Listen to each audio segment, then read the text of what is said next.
Hmm,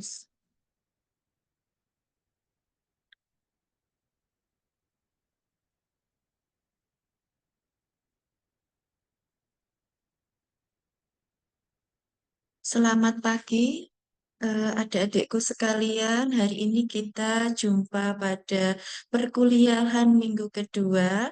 Bagaimana kondisi hari ini? Sehat semuanya ya? Sebelum kita mulai perkuliahan pada minggu kedua hari ini, izinkan Ibu untuk share materinya. Nah, materi kita pada minggu kedua adalah kita merujuk pada RPS, bahwa di RPS itu kita akan belajar tentang apa di minggu kedua ini ya. Kita akan belajar tentang konsep dasar keseimbangan gaya ya. Kemudian untuk materi secara teori sudah saya upload di e-learningnya MMP sisternya adik-adik sekalian. Kemudian nanti kita dalam proses pembelajaran nanti harapannya nanti adik-adik jika ada yang tidak dimengerti silakan untuk bertanya ya. Nanti ada tugas, silakan di slide paling akhir saya sediakan untuk asesmennya. Kemudian di mata kuliah ini harapannya adik-adik sekalian bisa menguasai ya konsep dasar dan keseimbangan gaya. Nah, sedang di minggu yang lalu kita sudah belajar tentang eh, macam-macam gaya ya. Jadi kalau sekarang kita tinggal mempelajari bagaimana konsep dasar dan keseimbangannya.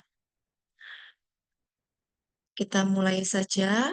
Yang pertama kita akan mengenal terlebih dahulu macam-macam tumpuan ya. Jadi kalau kita nanti menghitung di analisa struktur statis tertentu, kita akan selalu berjumpa dengan yang namanya tumpuan. Ya, tumpuan itu adalah tempat bersandarnya suatu konstruksi ya, di mana reaksi itu bekerja. Jadi masing-masing jenisnya itu ada 8 ya. Nomor satu ada tumpuan sendi, tumpuan roll, tumpuan jepit, tumpuan gesek, tumpuan bidang datar, tumpuan tali, tumpuan pendel, dan tumpuan titik. Yang masing-masing ini memiliki jenis atau bentuk yang berbeda-beda dan juga karakter yang berbeda-beda. Nah, kita sekarang melihat tumpuan sendi ya. Kalau kita di lapangan kita akan berjumpa tumpuan sendi yang seperti ini. Biasa kita jumpai di jembatan rel kereta api. Kalau adik-adik sekalian itu berjalan dari perbatasan kota Jember ke kota Bondowoso, di sisi kiri itu ada jembatan rel kereta api. Di sana akan tampak relnya itu menggunakan tumpuan sendi, yang mana tumpuan sendi ini memiliki sifat atau karakter dapat menerima gaya pada segala arah, akan tetapi dia tidak mampu menahan momen. Ya. Nah, kemudian ada tumpuan apa lagi di sini? Ya, ada tumpuan yang namanya tumpuan roll. Secara lapang atau deskripsi nyatanya di dalam slide-nya Ibu itu ada tampak gambar ya. Tumpuan roll biasa kita jumpai di jembatan layang ya. Dia dapat bekerja secara tegak lurus atau vertikal dan tidak dapat menahan gaya momen. Nah, bagaimana kalau tumpuan jepit ya? Tumpuan jepit itu adalah tumpuan yang dapat menahan gaya di segala arah. Biasa kita jumpai di gedung bertingkat. Ya, kenapa kok gedung bertingkat? Kalau gedung lantai satu, biasanya kita tidak menjumpai ya adanya perletakan yang jepit ya, seperti itu. Nah, kemudian kalau kita sudah mengenal beberapa macam ya, jadi yang saya sampaikan di sini hanya 3 untuk realnya, kondisi lapang atau fotonya, tapi untuk yang lain nanti kita bisa studi lapang bersama ya untuk melihat macam-macam jenis tumpuan di lapang seperti apa. Nah, sekarang kita lanjut untuk belajar hukum keseimbangan. ya, yang mana ini sangat penting sekali karena ini sebagai dasar kita dalam perhitungan analisa struktur statis tertentu. Nah, sebelum kita belajar macam-macam hukum keseimbangan, kita di sini akan mengetahui terlebih dahulu apa definisi dari keseimbangan, yaitu keadaan dari suatu benda di mana resultan semua gaya yang bekerja harus sama dengan nol. Jadi kalau kita nanti mendesain suatu bangunan, kemudian kita memodelkan ke dalam perhitungan analisa struktur, kita harus memegang prinsip keseimbangan ini, yang mana di minggu lalu adik-adik sekalian sudah mengenal macam-macam gaya. Macam-macam gaya itu ada apa saja? Gaya-gaya berdasarkan dari arahnya ada gaya horizontal, ada gaya vertikal, ya, ya. Kemudian ada gaya dalam, ada gaya luar, yang kesemuanya itu kalau kita resultankan harus sama dengan nol. Baru struktur kita dikatakan seimbang. Nah, sekarang barangkali masih ada yang ingat ini pelajaran SMA ya, adik-adik sekalian. Hukum keseimbangan itu ada tiga, yaitu hukum Newton satu, 2, dan 3. Ada yang masih ingat di hukum Newton satu? Hukum Newton satu, Faisal? Hukum Newton satu ingat? Untuk Aurel? hukum Newton Iya, satu, resultan gaya harus sama dengan nol, Bu. iya, ya itu nanti yang kita gunakan ya sebagai prinsip Iya. dalam perhitungan analisa struktur kita. Jadi kalau struktur kita sudah stabil, maka harapannya tidak mengalami kegagalan struktur ya. Kegagalan struktur itu macam-macam jenisnya, mulai dari perubahan bentuk seperti retak sampai dengan failure atau gagal berupa roh. Ya, maka kita sebagai calon engineer harus menguasai konsep dasar dalam perhitungan. Ya, jadi apa yang disampaikan Faisal itu betul. Jadi kita harus masih mengingat hukum Newton satu yang mana semua gaya resultan itu harus sama dengan nol. Ada lagi gaya hukum Newton 2 ya, atau hukum Newton 2 ada yang masih ingat? Di sini di slide disampaikan bahwa hukum Newton 2 itu adalah sigma ya, F itu adalah gaya sama dengan M dikali A. M-nya apa ya? M-nya masih ingat Masa M. Massa. A-nya percepatan. A-nya percepatan. Jadi nanti kalau kita punya struktur, maka semua gaya itu yang ada pada struktur kita jumlahkan, yang mana M dikali A itu sebetulnya mirip dengan momen ya. Jadi momen itu adalah gaya yang dikalikan dengan gerak, yaitu turunan kedua dari massa yang dikalikan dengan percepatan. Nah, kemudian yang kita gunakan sebagai hukum keseimbangan, satu hukum Newton lagi, yaitu hukum Newton ketiga, yaitu C harus sama dengan reaksi. Di minggu lalu, di minggu pertama, kita sudah belajar tentang aksi, yaitu semua gaya dari luar yang mengenai di struktur kita, ya, seperti gaya horizontal. Ada yang masih ingat di minggu lalu kita eh, mengingat jenis gaya horizontal, ada gaya apa saja? Seperti gaya angin, ya, yang arahnya horizontal, dan ada gaya satu lagi gempa, ya. Ada gaya gempa yang arahnya juga horizontal. Nah, dengan demikian, kalau kita tulis dalam persamaan matematika, ya, yang mana ketika konsep itu tadi kita eh, tulis dalam persamaan matematika adalah sigma horizontal sama dengan nol, sigma vertikal sama dengan nol, dan sigma momen sama dengan nol ya. Sehingga di sini sesuai dengan ketiga hukum Newton itu tadi, gaya luar harus diimbangi dengan gaya dalam. Nah, gaya dalam ini yang akan kita hitung ya, adik-adik sekalian, di dalam mata kuliah analisa struktur. Ya, yang mana gaya itu pada struktur kita itu pasti ditumpu oleh yang namanya tumpuan itu tadi. Ya, jadi masing-masing tumpuan menumbuh struktur kita, yang mana di setiap jenis tumbuhan dia memiliki karakter yang berbeda, maka kita harus tahu karakter masing-masing tumbuhan dan ketiga hukum keseimbangan dalam menghitung analisa struktur itu tadi. Ya, jadi outputnya adalah gaya reaksi yang merupakan gaya dalam dari struktur kita.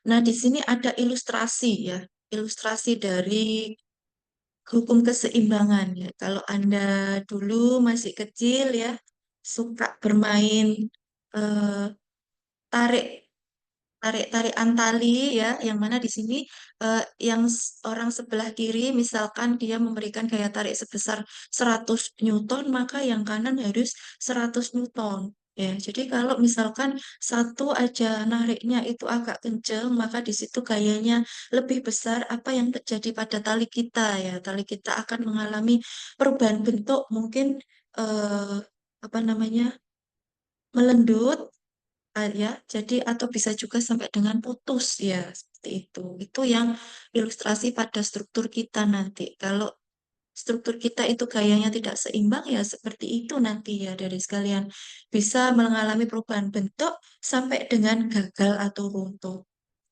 Nah, di sini ada jumpat-jumpit ya. Kalau adik-adik sekalian waktu kecil ya suka bermain jumpat-jumpit, itu juga sama harus seimbang ya.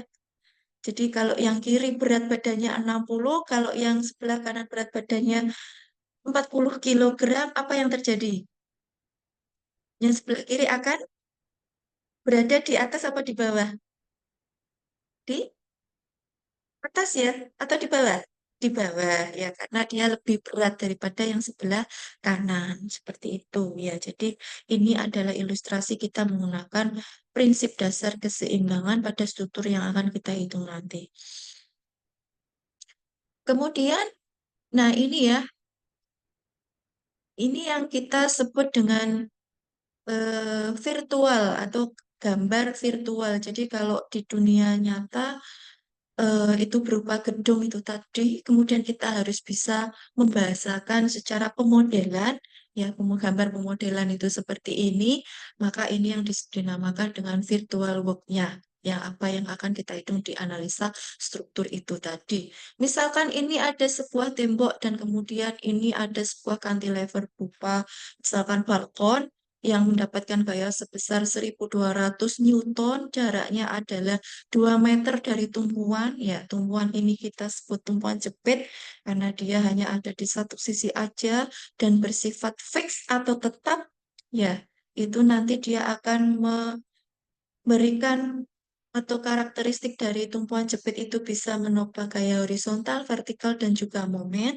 maka kita harus nanti bisa menghitung reaksi atau gaya dalam pada struktur kita. Ya, ini adalah salah satu contoh bagaimana kita membahasakan apa yang real di lapangan. Karena kalau di real di lapangan nggak seperti kalau kita menghitung di analisa struktur yang sudah kita bahasakan secara gambar ya. Jadi itu adalah field engineer-nya ada di situ. Nah, kemudian ini adalah hukum keseimbangan bisa kita ilustrasikan seperti ini juga. Ya, jadi tumpuan yang terdistribusi secara merata memberikan beban secara merata. Jadi kalau minggu lalu kita juga sudah mengenal macam-macam beban, yaitu beban terpusat, beban merata. Ya, ini realnya seperti ini ya. Jadi semua pada tumpuan dan struktur kita itu mendapatkan beban secara merata.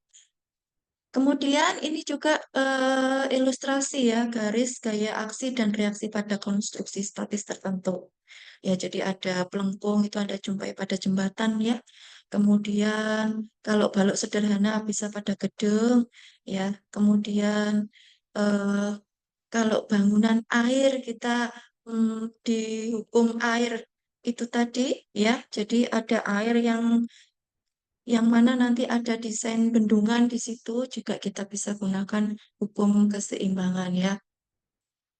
Jadi pada prinsipnya ini kesimpulan dari pembelajaran kita di slide 1 sampai dengan slide 20 ya. Untuk mencapai keseimbangan statis, setiap gaya dan momen harus dalam keadaan seimbang. yang mana jumlah gaya yang bekerja harus semuanya sama dengan 0. Kemudian konsep tersebut kita gunakan untuk analisis statis dan kita definisikan sebagai persamaan berikut ya. Jadi sigma horizontal sama dengan 0, yaitu semua gaya yang ada pada struktur kita itu harus sama dengan 0. Sigma vertikal itu harus sama dengan 0, semua gaya vertikal ya. Yang ada pada struktur kita itu harus sama dengan 0. Yang terakhir, yang kita harus pegang prinsipnya adalah sigma moment harus sama dengan 0. Ya. Nah, kemudian sebelum kita lanjut ke subbab yang kedua, yaitu bagaimana cara kita menentukan reaksi, penjelasan saya barangkali ada yang belum dimengerti, silahkan disampaikan di sini.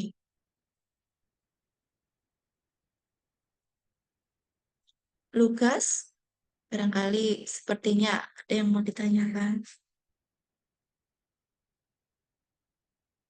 Sudah jelas, Bang.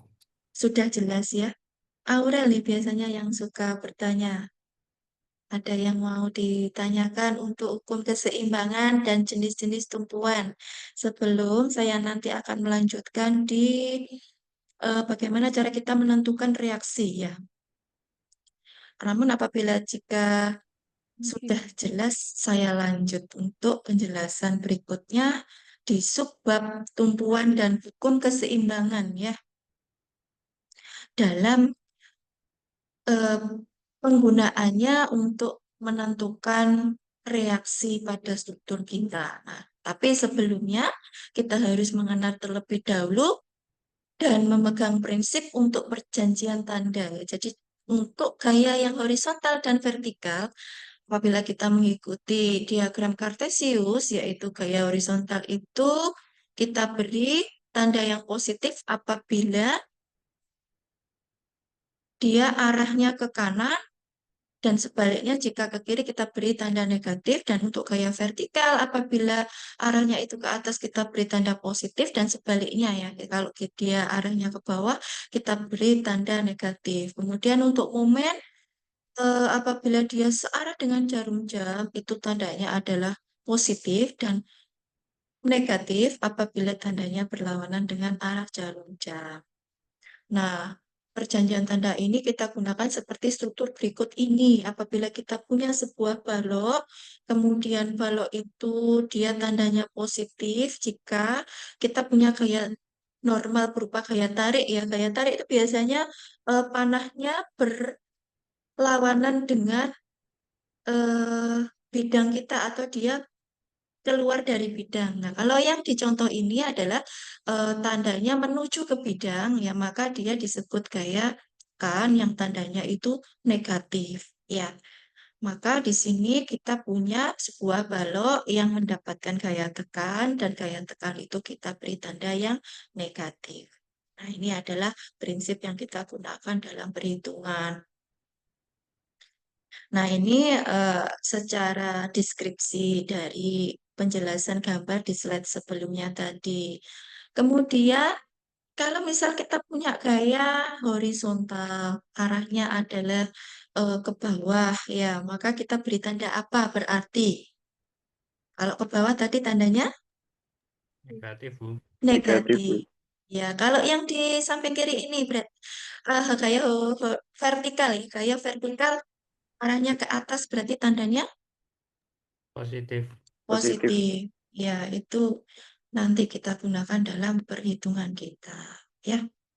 Nah, untuk momen juga sama ya. Jadi kalau kita punya struktur, misalkan di sini ada sebuah balok sederhana yang ditumpuk, sendi dan roll, ya.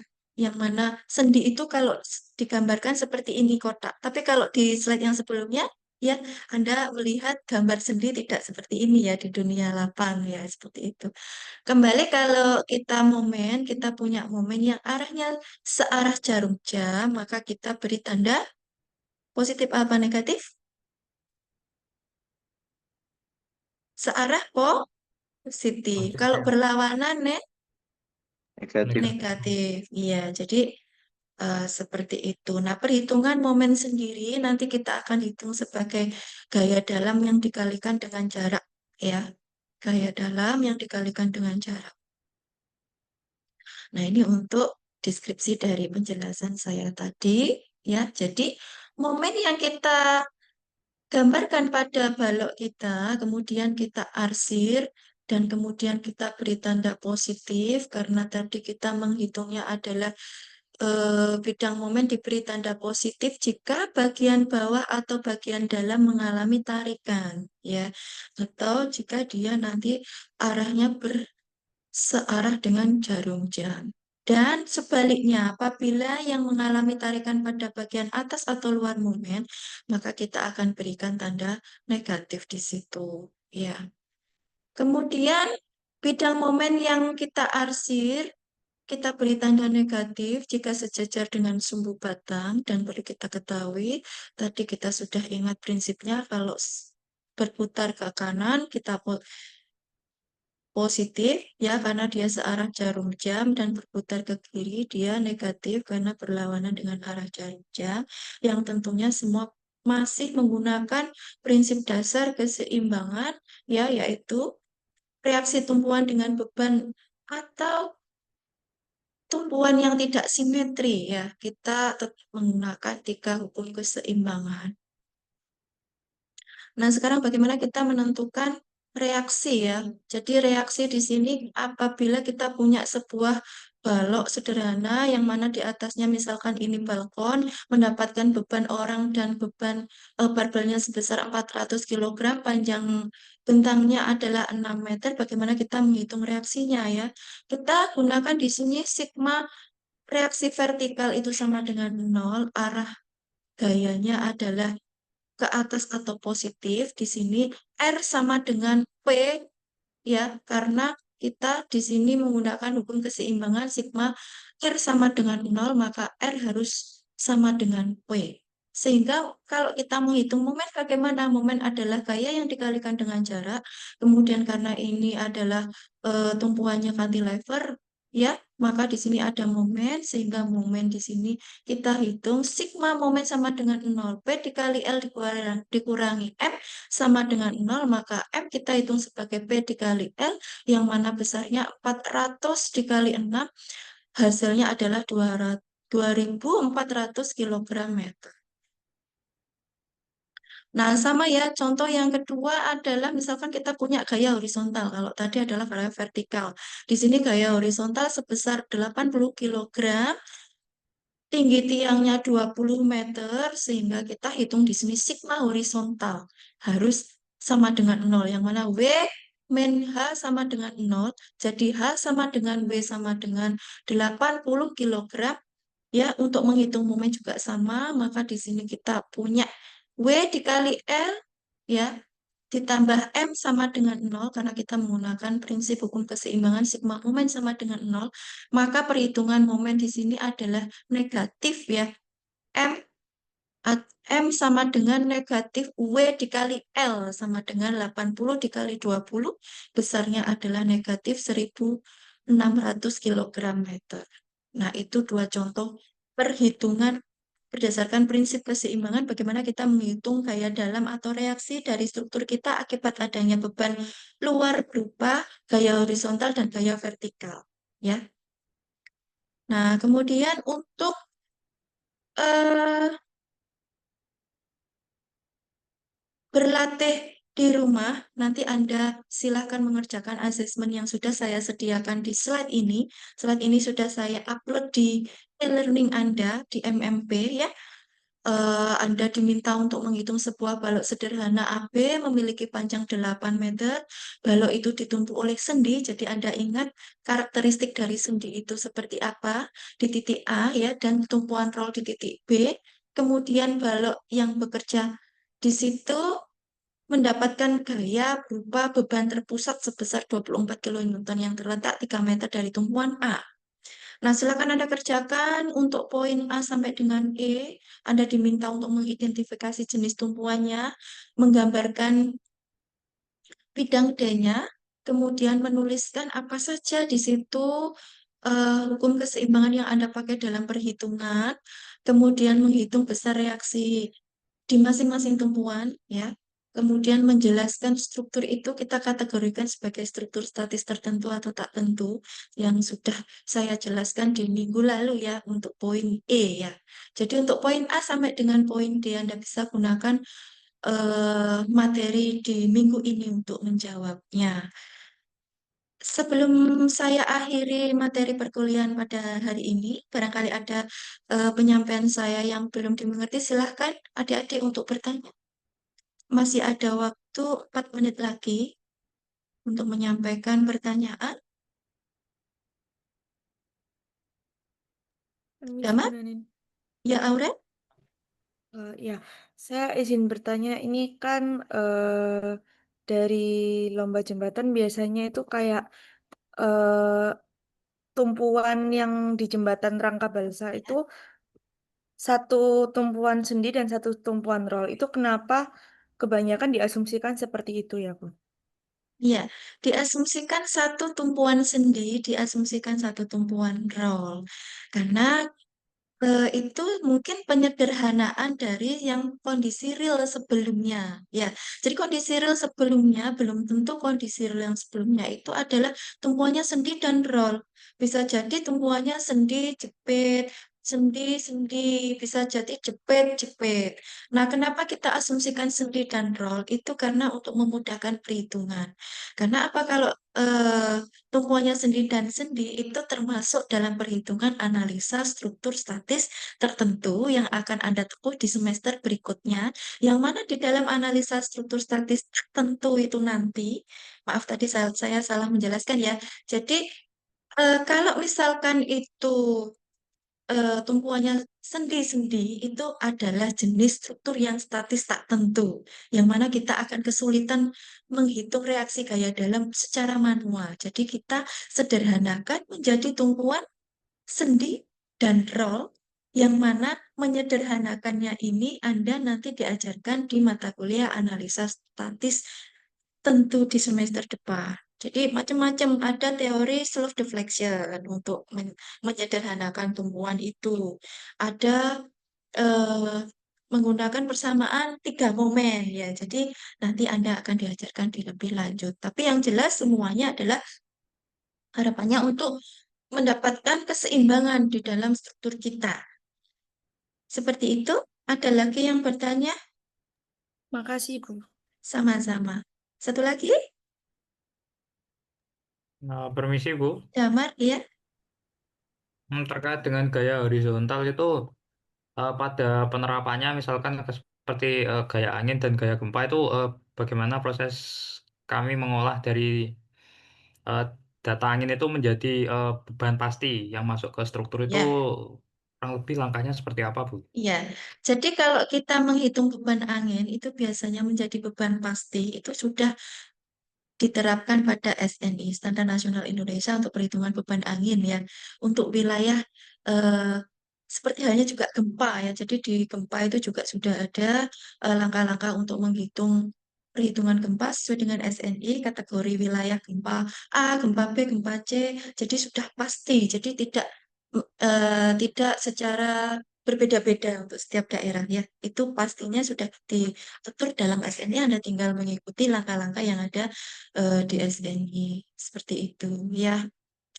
Baik, waktu kita sudah hampir habis. Jadi untuk perkuliahan kita hari ini kita cukupkan. Nanti silakan mengerjakan dan kita upload di MMP. Saya sediakan linknya untuk pengumpulan. Nah, untuk pembelajaran minggu depan, kita sebelum masuk ke teori akan kita bahas terlebih dahulu ya untuk asesmen adik-adik di LKM 1 pada minggu ini. Baru kita lanjut dengan materi pembelajaran yang mana di bab 3 di minggu depan nanti kita akan belajar menggambar ini ya secara detail untuk penggambaran reaksi gaya dalamnya ya. Terima kasih. Kita akhiri untuk perkuliahan kita pada pagi hari ini. Terima kasih banyak untuk atensinya. Selamat pagi. Wassalamualaikum warahmatullahi wabarakatuh. Waalaikumsalam warahmatullahi Waalaikumsalam wabarakatuh. warahmatullahi wabarakatuh. Wabarakatuh. Terima kasih, Bu. Terima kasih kembali.